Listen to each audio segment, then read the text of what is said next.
여러분 다시 뵈서 반갑습니다. 오늘부터 4주간 4주일 동안 함께 예배 드릴 수 있게 돼서 더 기쁩니다.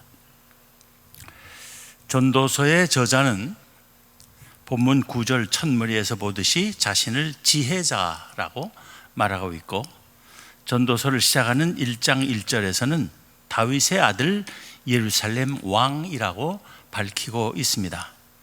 그래서 그가 누구였는지를 짐작하게 합니다.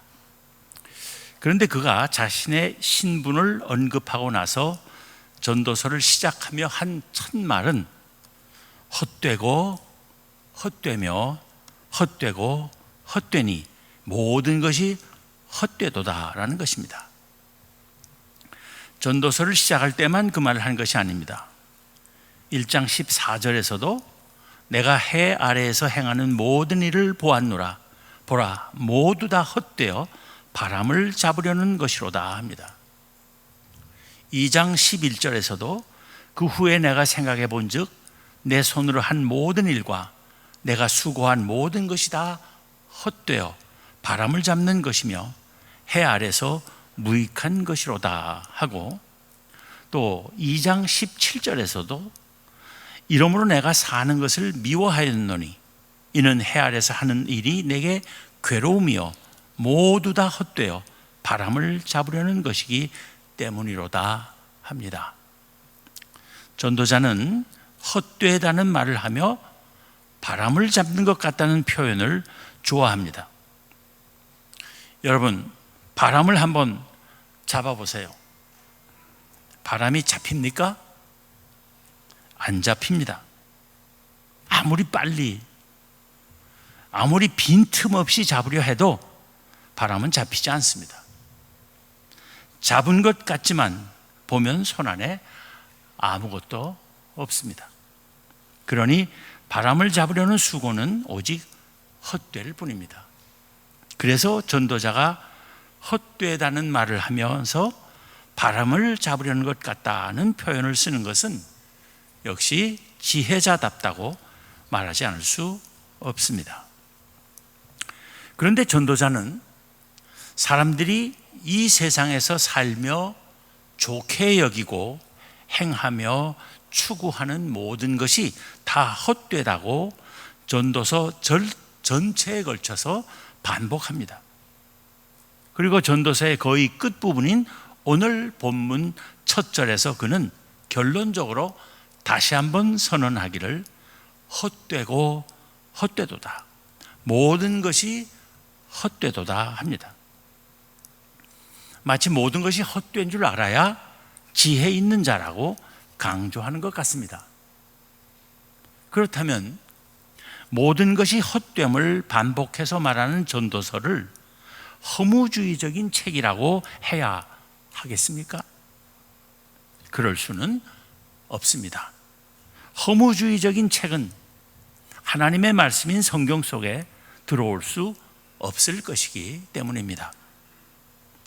전도서는 모든 것을 헛되다고 말하는 가운데서도 한편으로는 긍정적인 삶을 권면하고 있음을 봅니다. 예를 들어 9장 7절부터 10절 사이에 보면 너는 가서 기쁨으로 네 음식물을 먹고 즐거운 마음으로 내 포도주를 마실지어다. 내 의복을 항상 희게 하며 내 머리에 향기름을 그치지 아니하도록 할지니라. 하나님이 내게 주신 모든 헛된 날에 내가 사랑하는 아내와 함께 즐겁게 살지어다. 네 손이 일을 얻는 대로 힘을 다하여 할지어다 라고 말하며 11장 8절에서는 사람이 여러 해를 살면 항상 즐거워할지로다 합니다. 여기서 우리는 전도서가 말하고자 하는 것이 우리의 인생과 이 세상 만물이 그 자체로서 무작정 다 좋은 것이 아니며 그렇다고 무조건 다 허무한 것도 아니라고 하는 것임을 알 수 있습니다. 인생과 만물은 어떤 조건 아래에서는 의미 있고 좋은 것일 수 있으며 또 어떤 조건 아래에서는 반대로 완전히 헛될 수도 있다는 것입니다. 그러면 인생과 만물을 의미 있게 하고 좋은 것이 되게 하는 그 조건이 무엇이겠습니까? 그 답을 우리는 전도서의 끝부분인 오늘 본문 13절에서 찾을 수 있을 것입니다.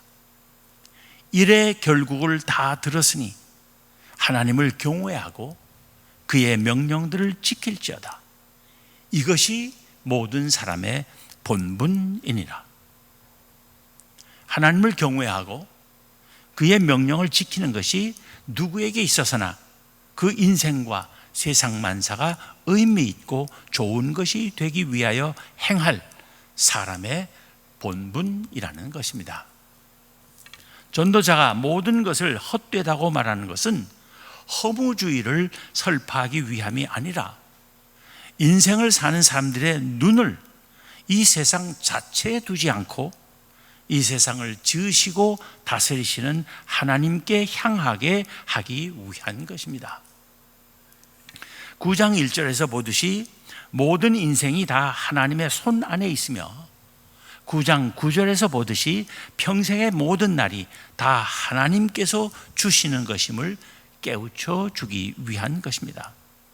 그래서 그는 끊임없이 모든 것을 헛된 것으로 몰아붙이면서도 중간중간에 계속해서 창조주 하나님을 거론하며 그를 기억하고 그를 경외하라고 권고하는 것입니다. 11장 9절 한 군데를 예를 들어 봅니다. 거기서 전도자는 청년이여 내 어린 때를 즐거워하며 내 청년의 날들을 마음에 기뻐하여 마음에 원하는 길들과 내 눈이 보는 대로 행하라 하고는 이어서 그러나 하나님이 이 모든 일로 말미암아 너를 심판하실 줄 알라 합니다.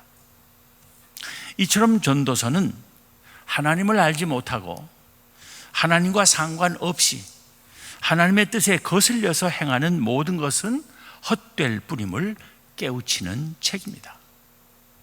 바꾸어 말하면 범사의 하나님을 잊지 않고 그를 바라보며 그의 뜻을 좇음으로써 하는 모든 일이 헛되지 않게 할 것을 가르치는 하나님의 말씀입니다. 창세기 34장에는 한 여인이 성폭행을 당하는 사건에서 출발해서 한 부족이 몽땅 멸망하게 되는 어처구니 없는 일련의 사건이 기록되어 있습니다. 그 사건의 전말은 대략 이런 것입니다. 야곱의 첫째 아내 레아가 난 딸 디나가 외출했다가 한 이방 족속의 초장인 세겜이라 하는 자에게 성폭행을 당하고 그 집에 붙잡혀 있게 되었습니다. 세겜의 아버지 하몰은 아들을 데리고 야곱에게 찾아와 어차피 일이 그렇게 되었으니 딸을 아들의 아내로 삼게 해달라고 하며 차제에 아예 두 부족 사이에 아들, 딸들이 서로 자유롭게 결혼하도록 해서 한데 어울려 살 것을 제안했습니다. 그러나 누이 동생이 당한 일에 격분한 야곱의 아들들은 복수심에 가득 차서 세겜과 하몰에게 속임수를 씁니다. 즉 세겜과 하몰의 모든 부족 남자들이 할례를 받는다면 그렇게 하겠다고 말한 것입니다. 그 말을 들은 세겜과 하몰은 돌아가서 자기 부족 남자들을 설득해서 모두 할례를 받게 했습니다. 그러자 야곱의 아들들이 칼을 들고 그 성을 기습해서 할례 때문에 아직 통증을 호소하며 거동하기 힘든 상태에 있던 그 부족의 남자들을 모두 죽여버리고 말았던 것입니다. 이 이야기를 접할 때 우리는 도대체 성경은 왜 이런 이야기를 기록하고 있으며 이 황당하고 끔찍한 이야기를 통해 우리에게 무엇을 가르치려고 하는지 의아해할 수 있습니다. 이 물음에 대한 답을 얻기 위하여 우리는 이 사건 속에 등장하는 인물들의 언행을 유심히 살필 필요가 있습니다. 먼저 디나를 봅니다. 그녀는 뜻하지 않게 이방 족속의 남자에게 성폭행을 당함으로써 어쨌든 불쌍한 여자가 되고 말았습니다. 그러나 그녀는 자신의 불행에 대해 상당 부분 책임이 있음을 우리는 간과할 수 없습니다. 창세기 34장 1절은 디나가 그 땅의 딸들을 보러 나갔더니 라는 말로 시작됩니다. 즉 디나가 그 지방의 여자들을 만나러 나갔었다는 것입니다. 그런데 그 땅의 여자들이 어떤 여자들이었는지를 우리는 알아야 합니다. 창세기 26장 34절 35절로 거슬러 올라가서 보면 에서가 40세에 헷 족속 브에리의 딸 유딧과 헷 족속 엘론의 딸 바스맛을 아내로 맞이하였더니 그들이 이삭과 리브가의 마음에 근심이 되었더라 합니다. 야곱의 형 에서가 아내로 맞아들인 두 이방인 여자들은 그 부모 이삭과 리브가에게 참기 어렵게 고통스러운 집안 분위기를 만들었다는 말입니다. 구체적으로 그 지방 이방 여자 며느리들이 무엇을 했고 어떤 삶의 모습을 보였는지는 잘 알 수 없습니다. 그러나 조상 아브라함의 신앙의 유훈을 좇아 사는 자손들에게 이방인과의 결혼이 얼마나 위험천만한 것이며 삶을 힘들게 만드는 것인지를 이삭과 리브가는 뼈저리게 체험했던 것이 틀림없습니다. 우리는 그것을 창세기 27장 46절에서 읽는 리브가의 탄식 속에서 확인합니다. 리브가가 이삭에게 이르되 내가 헷 사람의 딸들로 말미암아 내 삶이 싫어졌거늘 야곱이 만일 이 땅의 딸들 곧 그들과 같은 헷 사람의 딸들 중에서 아내를 맞이하면 내 삶이 내게 무슨 재미가 있으리까? 이 말은 야곱이 형 에서를 속이고 아버지 이삭으로부터 장자의 복을 훔친 후 형의 분노의 복수를 두려워하여 도망하기 직전에 나온 말입니다.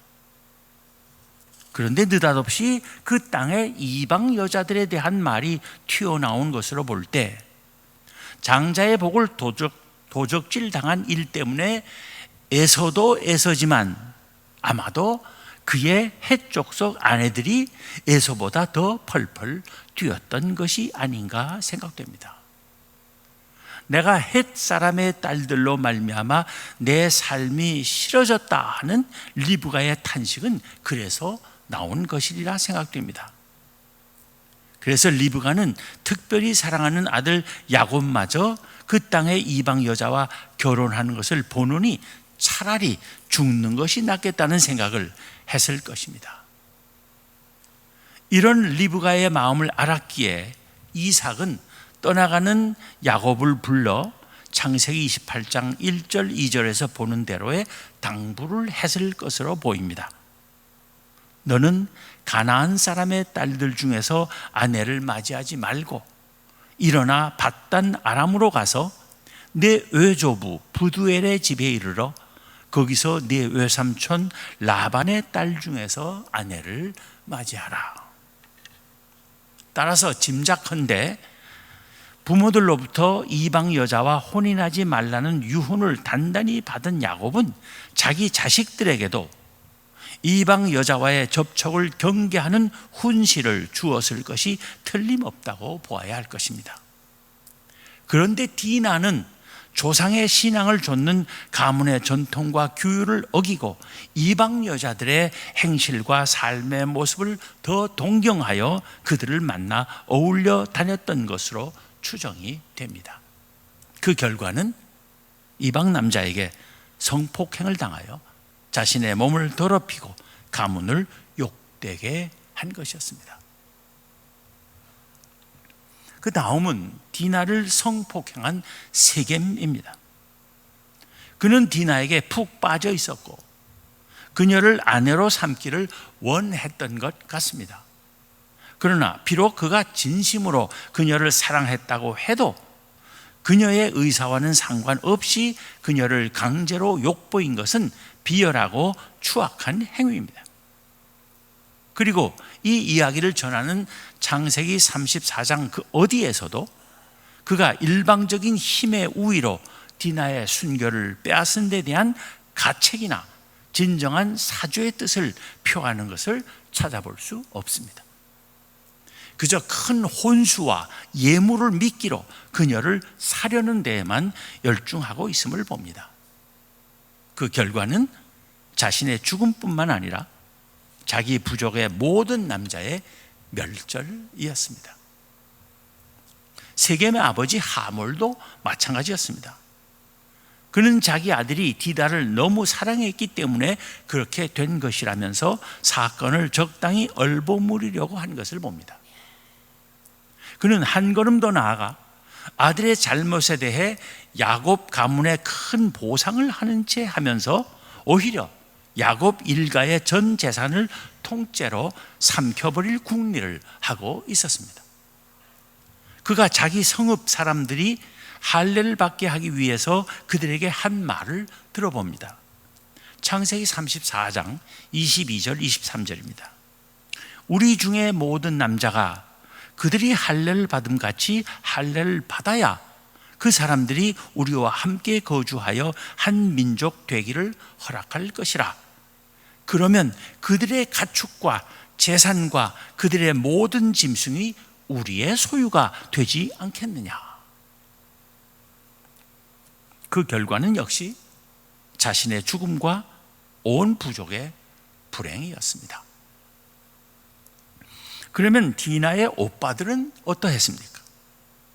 시므온과 레위를 위시한 야곱의 아들들은 여동생의 일로 격분했습니다. 그러나 가만히 보면 여동생의 치욕이 곧 가문의 치욕이고 자기들 자신의 치욕이라 여겨서 격분하고 있는 것이지, 정말로 여동생을 측은히 여기고 그녀를 위해 슬퍼하는 모습은 찾아볼 수 없습니다. 그들은 가차없는 보복을 자행했고 무자비한 살상을 저질렀으며 남자들에 대한 보복에 그치지 않고 그 부족의 모든 재산과 남은 여인들과 아이들에게까지 노략질을 했습니다. 그것도 할례라는 그들의 신앙적 의식을 악용하고 속임수를 써서 했습니다. 그 결과는 그들의 아버지 야곱이 가나안 땅의 또 다른 이방 족속들로부터 추악한 자로 여김을 받는 것이었습니다. 창세기 34장 30절은 야곱이 시므온과 레위에게 이르되 너희가 내게 화를 끼쳐 나로 하여금 이 땅의 주민 곧 가나안 족속과 브리스 족속에게 악취를 내게 하였도다라고 전하고 있습니다. 딸 하나 성폭행 당했다고 한 부족의 남자 전부를 죽이고 그들의 모든 재산을 노략질하는, 이게 말이 되느냐, 이 추악한 놈 아니냐 라고 하는 소리를 아버지로 하여금 듣게 만든 것입니다. 그들은 그들의 아버지에게 수치와 위험과 근심을 안겨주었고 훗날 아버지 야곱이 죽을 때 그로부터 축복 대신 다음과 같은 저주를 받았습니다. 창세기 49장 5절부터 7절입니다. 시므온과 레위는 형제요 그들의 칼은 폭력의 도구로다. 내 호나 그들의 모의에 상관하지 말지어다. 내 영광아 그들의 집회에 참여하지 말지어다. 그들이 그들의 분노대로 사람을 죽이고 그들의 혈기대로 소의 발목 힘줄을 끊었음이로다. 그 노여움이 혹독하니 저주를 받을 것이요 분기가 맹렬하니 저주를 받을 것이라. 내가 그들을 야곱 중에서 나누며 이스라엘 중에서 흩으리로다. 아버지 야곱이 그 아들들이 행한 일 때문에 얼마나 충격을 받고 두려워했으면 죽는 그날에 유언을 남기면서 두 아들에게는 이렇게 저주를 복검한 것입니다. 그러나 이 이야기 속에서 우리를 가장 놀라게 하는 사람은 다름 아닌 야곱입니다. 거기서 우리는 자기 딸이 이방 족속에게 더럽혀진 사실 앞에서 슬퍼하고 통곡하거나 분노하는 아버지의 모습을 전혀 발견하지 못하고 있습니다. 그는 오히려 그 충격적인 소식 앞에서 침묵하고 있습니다. 그뿐 아니라 동생이 당한 일에 복수하는 아들들을 오히려 야단치고 있습니다. 의로운 분노에서 야단치는 것이 아니라 그 일로 말미암아 수적으로 더 많은 이방 부족의 비위를 거슬렸다가 죽을지 모른다는 걱정 때문에 야단치는 것입니다. 창세기 34장 30절에는 그때 야곱이 한 말을 이렇게 기록하고 있습니다. 나는 수가 적은즉 그들이 모여 나를 치고 나를 죽이리니 그리하면 나와 내 집이 멸망하리라. 이 아버지의 처신이 얼마나 비겁하고 졸렬하게 보였으면 두 아들 시므온과 레위가 그가 우리 누이를 장녀같이 대우함이 옳으니까 하며 대들었겠습니까? 그럼에도 불구하고 야곱은 그의 온 가소를 데리고 그 땅을 급히 떠나야 했습니다. 왜냐하면 주변 고을 성읍의 부족들이 야곱의 가족들을 가만두려 하지 않았기 때문입니다. 하나님께서 막아주시지 않았다면 그 사면 고을들의 추격을 받아 끔찍한 보복을 당했을 것입니다. 그런데 딸아이의 불행 앞에서 비정하다 할 정도로 비굴했던 야곱이 훗날 당한 것이 무엇이었습니까? 가장 사랑하는 어린 아들 요셉을 잃는 고통이었습니다. 요셉을 시기하고 미워하던 형들이 어린 동생을 이집트로 가는 상인들에게 팔아넘기고 염소 피에 적신 그의 채색 옷을 아버지 야곱에게 가져다 보이며 요셉의 옷이 아닌지 확인해 보라 했을 때 그가 보인 반응은 그의 고통이 얼마나 큰 것이었는지를 우리는 창세기 37장 33절부터 35절에서 여실히 목격합니다. 아버지가 그것을 알아보고 이르되 내 아들의 옷이라. 악한 짐승이 그를 잡아먹었도다.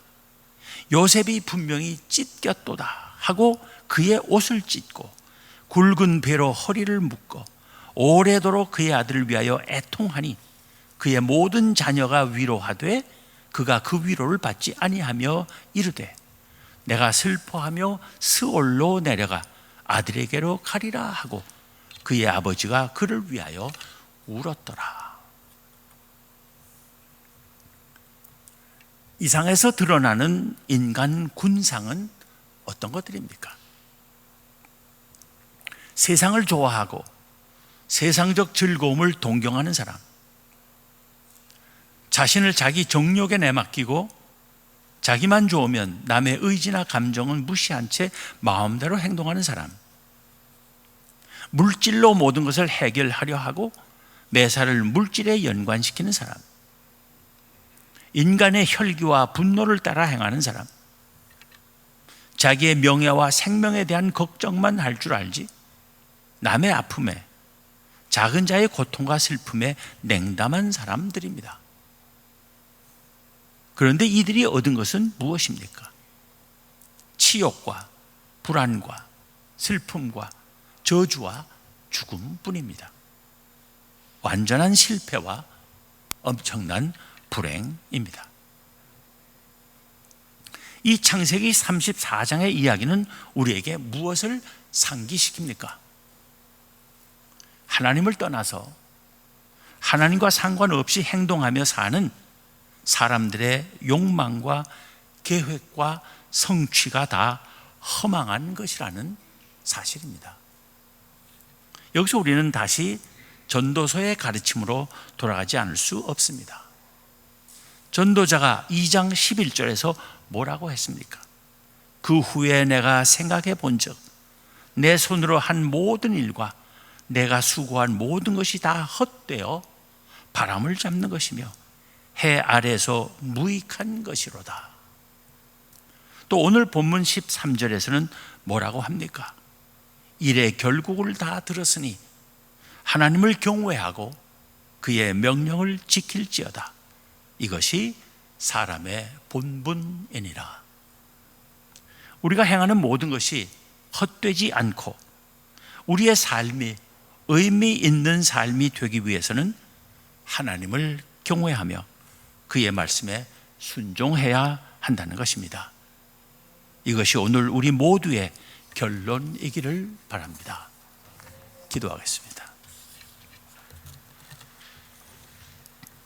하나님, 오늘 저희를 하나님의 전으로 불러주시고 하나님의 말씀을 듣게 하시며 하나님께서 택하신 사람들의 하나님 앞에서의 본분이 무엇인지를 분명히 깨닫게 하여 주심을 감사합니다. 그 본분을 지키며 하나님의 백성으로서의 도리를 다하는 하나님의 자녀들 모두 되게 하여 주옵소서. 우리 주님 예수 그리스도 이름으로 기도하옵나이다.